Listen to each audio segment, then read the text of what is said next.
Ne yapıyorsun acaba?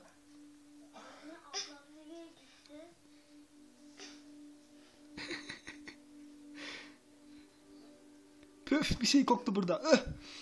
Acaba ne koktu? Kanalizasyon patlamış galiba. Ne yapıyorsun Fatih? Šta? Da vrati odjeću.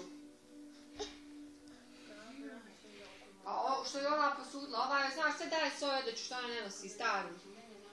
Skupu odjeću. I ko nešto se ovdje, ne znam, ona žalila i sad ode Feriha sve da joj vrati.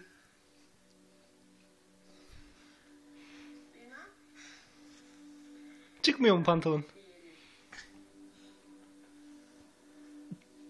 Hı? Mi yaptın Fatih? Kaka mı yaptın? Mi yaptın ha?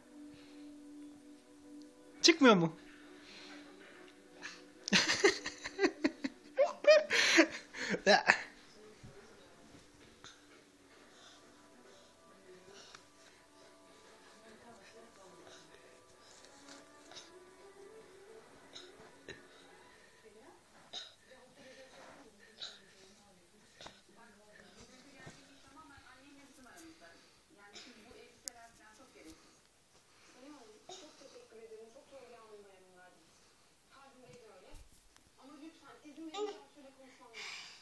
Çıktı.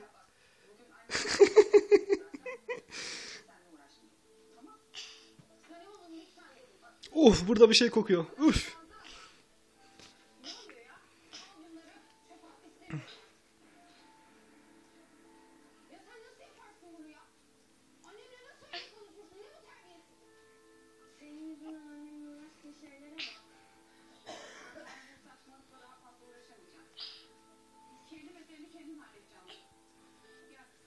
Fatih, hav hav nasıl yapıyor? Hav hav nasıl yapıyor? Hav hav. Nasıl diyor hav hav? Hav. Hav. Hav hav ne diyor Fatih, hav hav?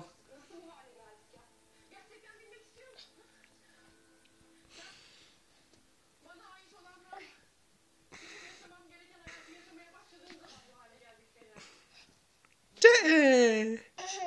Ce. Ce. Onu mu yapıyorsun? Ce. Ce. Ce. Kokmuyor mu odan? Ağzına burnuna sokuyorsun. Püh. Püh. Püh. Üf, üf. Çok kötü.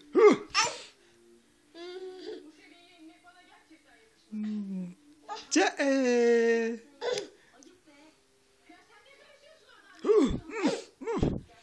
Puh.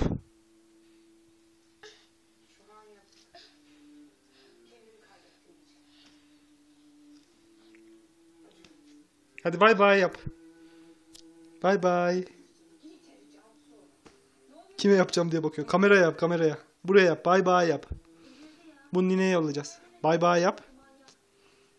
Bana yap, babaya. Hadi babaya bay bay yap. Fatih. Fatih. Bay bay. Oho, sen de hiç bugün